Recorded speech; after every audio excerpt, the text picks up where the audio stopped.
I am standing on a burnt-out sand dune. All around me, tiny grains of silicon are picked up and thrown around by a relentless wind. In the sky, the baleful eye of the sun winks on and off, like a flashing euro sign outside a Belgian bank. I don't know if you can hear it down this microphone, so I don't really know why I'm saying this. Liz Bloodlust for the BBC, somewhere not in Baghdad. I'll have to interrupt you there, Liz, and take us live to another sand dune. I'm standing on a burnt-out mound of compacted sand. The locals call them sand dunes. Once, mighty sand castles stood on this spot, built by the clever hands of giant robot children. But the relentless shelling from Allied artillery has laid waste this once proud land. And now, like some beach where the sea has run away, taking all the water features with it. Like a cracked hamster in a square wheel. Like an Easter egg nailed to a chocolate cross. We'll have to break off there, Natalie. Things are hotting up in the desert. Hello! My name is Harmon Phraisyar, and welcome to my battle cast.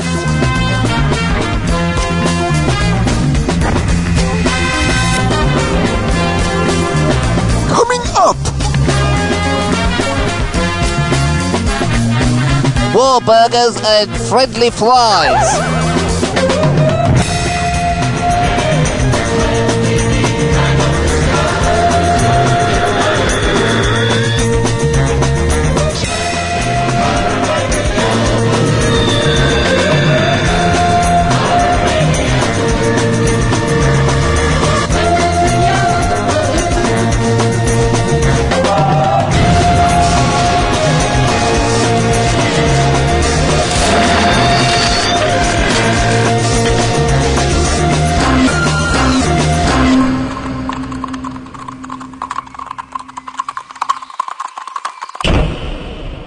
Be free. We'll press on. We'll press on. We'll press on.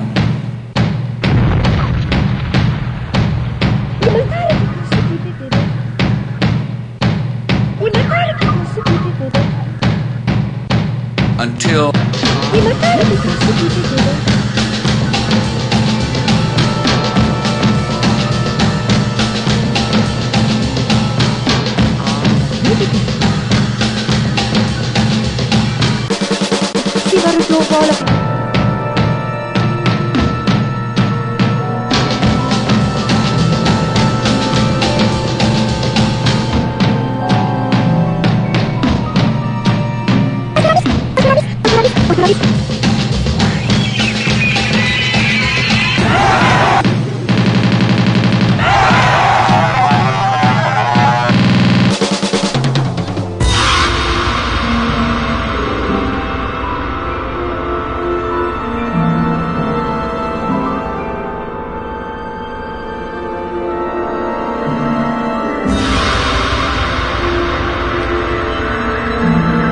the Iraqi Republican Guard. The Iraqi Republican Guard. The Iraqi Republican Guard. I'm sorry, I'll have to cut in there and hand you over directly to our special broadcast unit, at this moment circling Iraq. A Hercules 310 transporter plane specially kitted out to beam freedom forward directly into the televisual and radionic receivers of the abject Iraqi consumers. Hello, Trixie. Well, as you can probably hear, I'm overflying Iraq with the propaganda arm of the Central Intelligence Agency. Spread out on the landscape below, an endless sea of sandbanks, as though all the golfers in Japan had gone quite mad.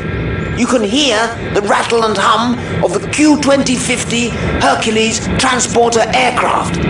Beneath the pregnant belly of this whale of a plane are slung sleek pods, each one bristling with antennae and transmittory stuff.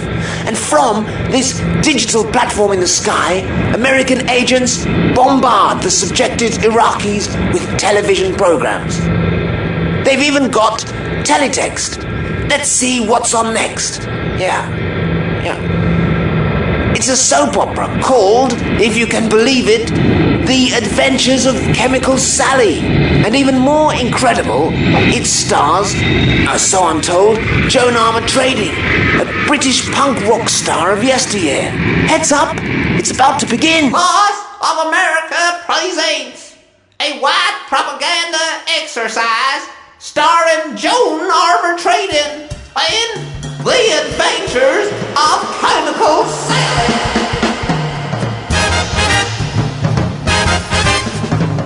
You there! Drop that test tube! Call this acid! I've seen more corrosive sherbet fountains! Oh, it's no good! This litmus paper is hopelessly contaminated.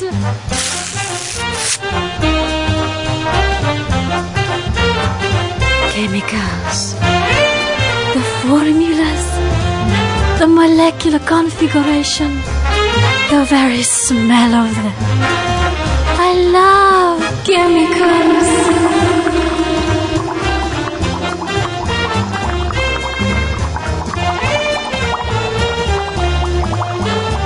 I will experiment, and I will succeed.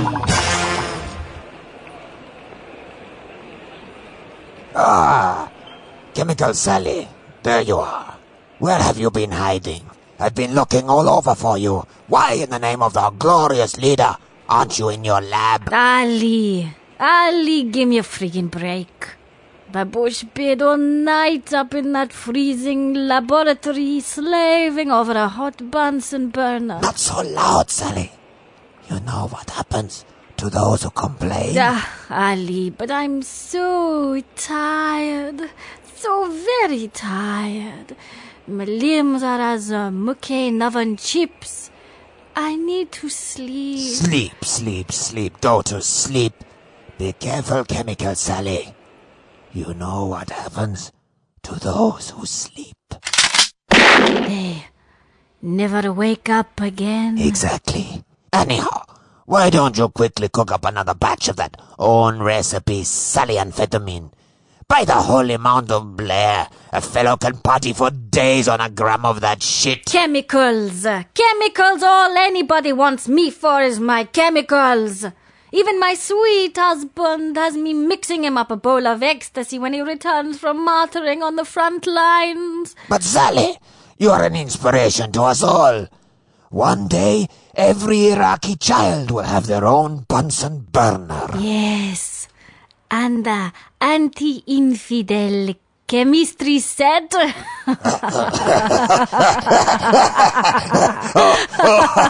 Oh, Sally, it is good to laugh in these dark days. Yes, Sally. People rarely laugh anymore. Yes, you know what they do to those who laugh.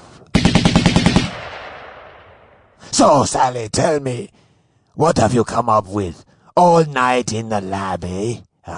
I know you're onto something. Nothing much, Charlie. You know how it is. Oh, Sally, don't tease me. My superiors are waiting for my report. Don't tell me. You know what they do to those who fail.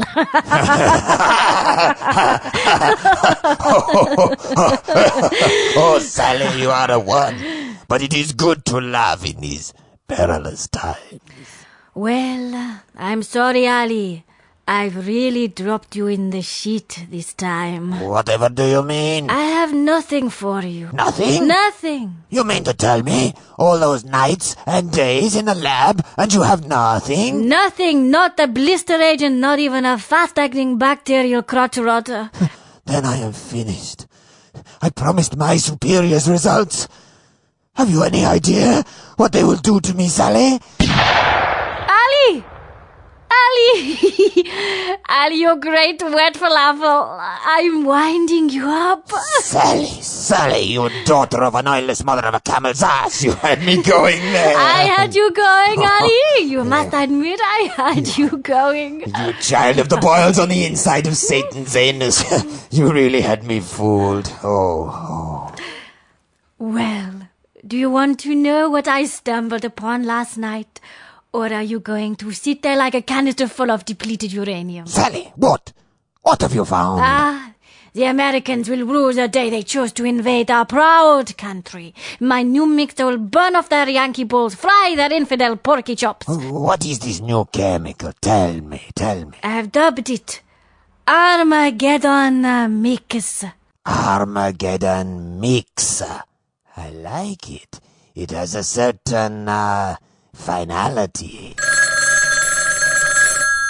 Telephone. I know. It's ringing. I know it's ringing. You answer it before they send round Republican guards. You answer it. Do I have to pull rank, woman of my ribs? Answer the phone. Hello. Who is it? Who's that? Is that the Harmony Phraisyar show? Yes, sir. Well, this is the Resonance Radio Chief Director of Programs. Listen up, you lot stop speaking in those patronizing, insulting false Iraqi accent at once. At once, do you hear? But, sir, all the media are doing it. They're practically pumping out propaganda. I don't care what tune the sheep are playing. We're Resonance Radio, the only anti-war radio station on the airwaves, and I won't have that position compromised by a pack of idiots taking cheap shots. Oh, but, sir, what accents are we supposed to use if we can't be Iraqis? Well, British accents, of course. British accents? What sort of British accent? Well, I don't care what sort of bloody British accent. Yes, sir. Sorry, sir. Now, get on with it, or mark my words, heads will roll.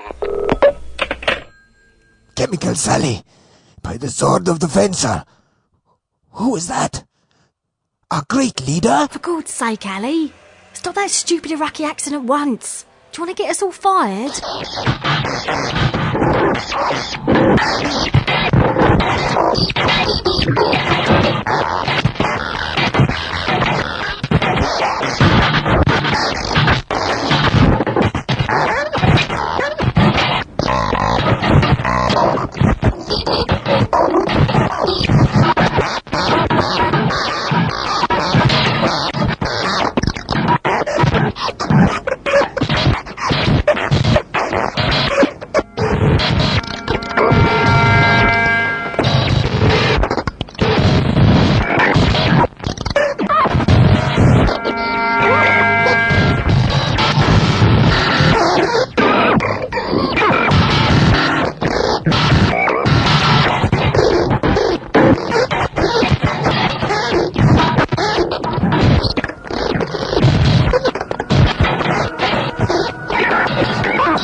am sheltering in a lean-to of granulated sand. Sand. Like sugar. But only a mad thing would add 2 teaspoons to their British Army field-issue tea rations. To the north, stretched out in a reptilian, quasi-diamond gridiron formation, wait battalion after battalion of heat-crazed, fanatical Coca-Cola salesmen. Ranged against them, in their distinctive poly-Aryan quiffs, the flower of American youth, their Apple PowerBooks loaded with sonically lethal MPEGs, and their wargaming Xboxes hyped up on powerful simulating software. I'll have to stop you mid-flow there, Yasmina, as reports are just in of increased activity at a sandy spot north of the key town of Kut.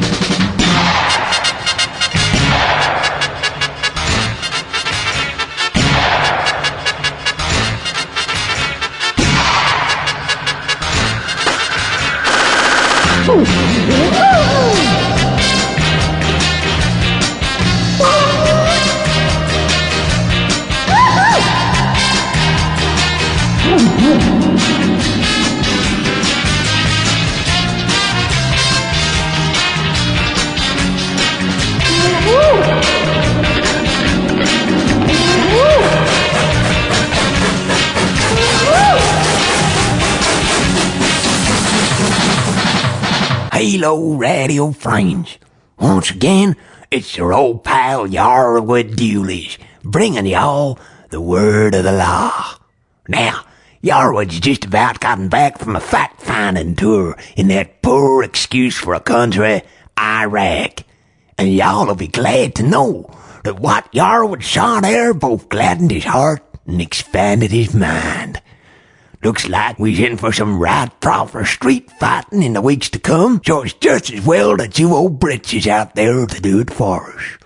Yarwood and his Confederate buddies up at the White House have every hope that your casualties won't be too high.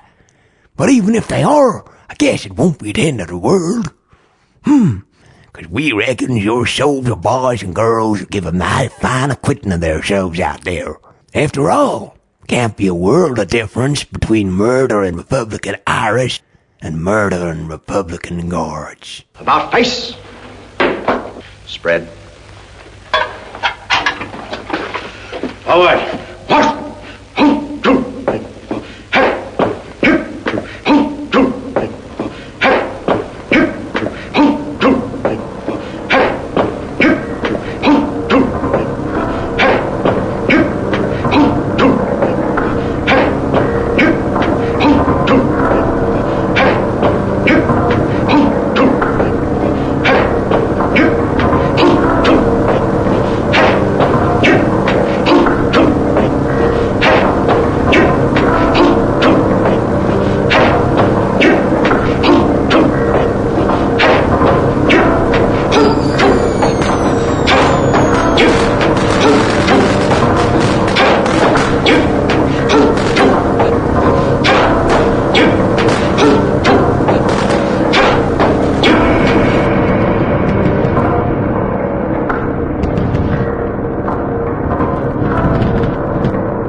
Over now to the Pentagon for another press release. You know, I mean, they don't have any. It's not that they Things that kill innocents. Part 4. Today, the Air Force tested its massive ordnance air blast Moab weapon just south of Nasiriyah in Iraq. Dropped from a C-130, the Moab is a precision-guided weapon weighing 21,500 pounds. It will be the largest non-nuclear conventional weapon in existence. The Moab is an Air Force Research Laboratory technology project that began in fiscal year 2002 and is to be completed this year. The U.S. Air Force has developed the 21,000-pound satellite-guided massive ordnance air blast bombs, Moab, as a successor to the 15,000-pound Daisy cutters used in Vietnam and Afghanistan. The Air Force is said to call Moabs the mother of all bombs. As with the earlier Daisy cutter, these huge bombs are dropped out of the rear of the C-130 cargo plane. Unlike the Daisy Cutter, the Moab is released without the use of a parachute. As a result, the aircraft releasing the bomb can fly at higher altitudes, thus making it safer for US pilots. This replacement for the BLU-82 bomb uses more of the slurry of ammonium nitrate and powdered aluminium used in the BLU-82. Other reports indicate the Moab might use tritonal explosive as opposed to the gel slurry explosive of the BLU-82. Testing began in southern Iraq as part of an Air Force Research Lab Technology demonstration project. Work on the program began in 2002 and was set for completion in 2003. I'll take questions now, gentlemen.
I am huddling in the lee of a sandy spot somewhere to the north of the south.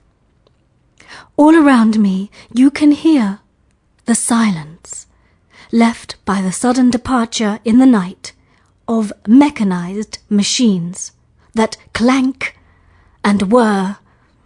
To my left, in a deserted sandy depression, you can still make out the ravaged and scorched remains of what was once an impressive ridge of sand.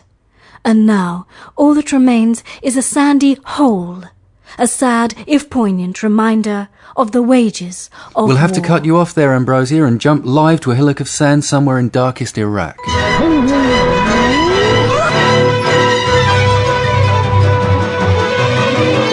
Hello, dear listeners. Hello. And welcome to another bout of Chemical Conundrums with me, Chemical Sally. This week I'm going to be cooking up a tonic for the troops with the help of my ever-pickled assistant, Ali. Ali? Where are you? Ali! Ali, get off that ornamental chaise longue and put that glass of vino back in the decanter. And where's the bottle?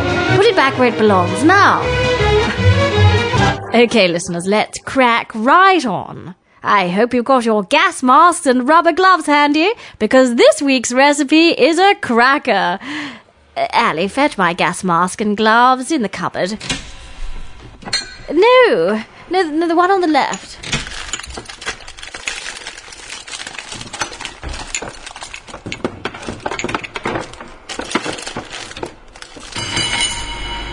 Recipe for Milka Bee Gobi.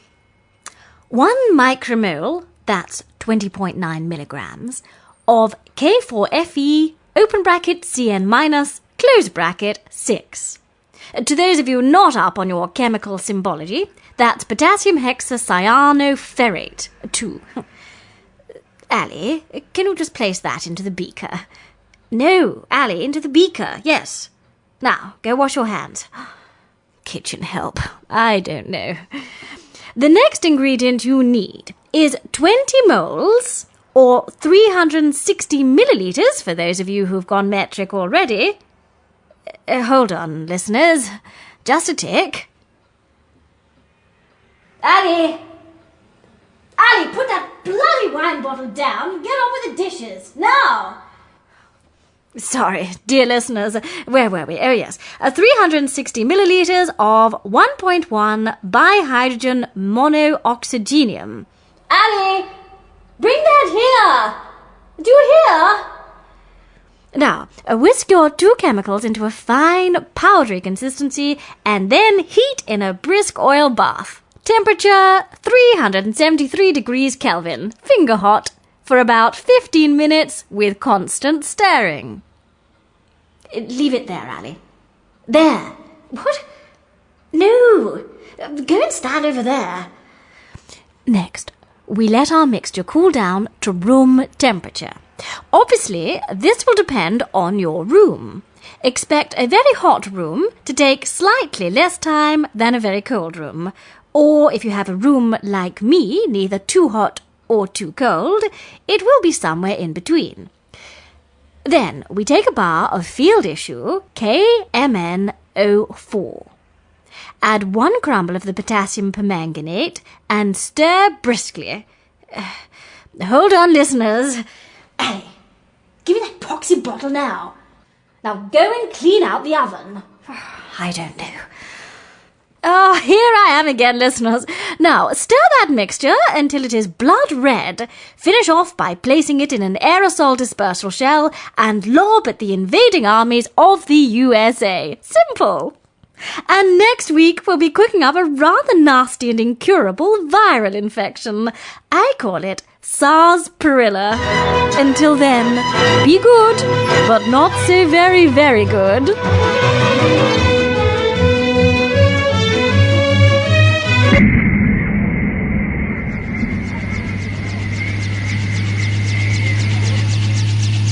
They said it would stand for 1,000 years. A gargantuan wall of sand stretching from one side of Iraq to the other, built to protect a mad dictator and his treasure pots from his own people.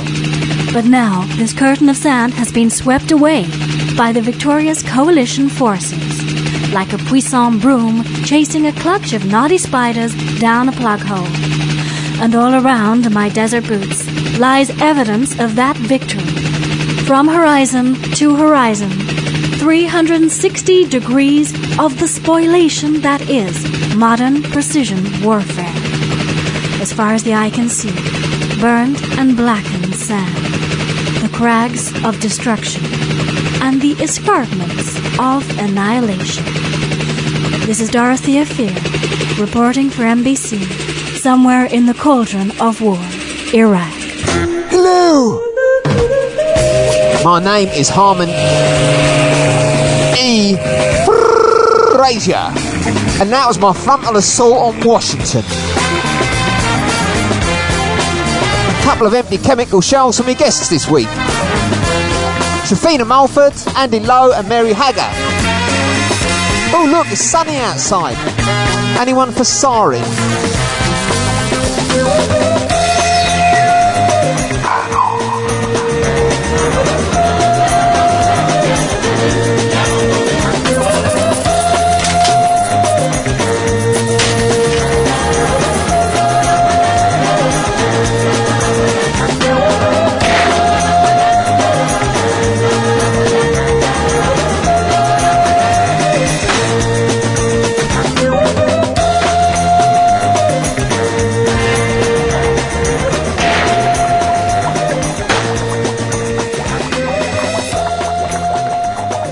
Americans, ask yourself, why does the rest of the world hate you so much? Hate you so much. Hate you so much. Hate you so much.